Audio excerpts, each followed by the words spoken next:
The draft guidelines have been criticised for lacking detail, but even so they run to more than 40 pages, an indication of the huge task that lies ahead as boroughs plan to take over from the ILEA in 2 years' time. Hello, 9246, can I help you? A 15-strong team has already been set up at the Education Department to offer help and advice, backed up by a member of Her Majesty's Inspectorate. The boroughs have just 10 months to draw up a framework for education in their area. These guidelines are going before people who in the past have not been responsible for the education service in their locality. We want them to fully understand the range and nature and variety of the service that they will be taking on from the 1st of April 1990. We believe that these draft guidelines will help enormously along that route.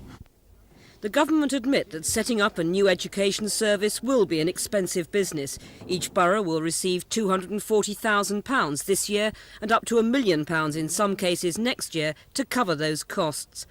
Meanwhile, the guidelines urge consultation between boroughs on the future of the schools and colleges they inherit. There'll be top-level talks on the future of music education and a working party to decide the future of residential special schools.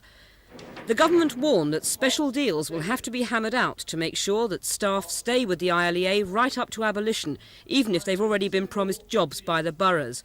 But there's nothing in the guidelines to say just how much money each borough will be expected to spend on education once it takes charge, and Labour leaders aren't impressed. I just wish that the government would get on with the job of filling in the blanks. It's our children's future that is at stake. It's my children who are going to want a continuing state education in inner London. It would be my job to ensure that they get the best high-quality education, and Kenneth Baker has provided no answers. But it's not hard to read the warning hidden between the lines. ILEA, like every other education authority, does have a government spending target. It spends 40% as much again. Barbara Long, Thames News. I'm sorry.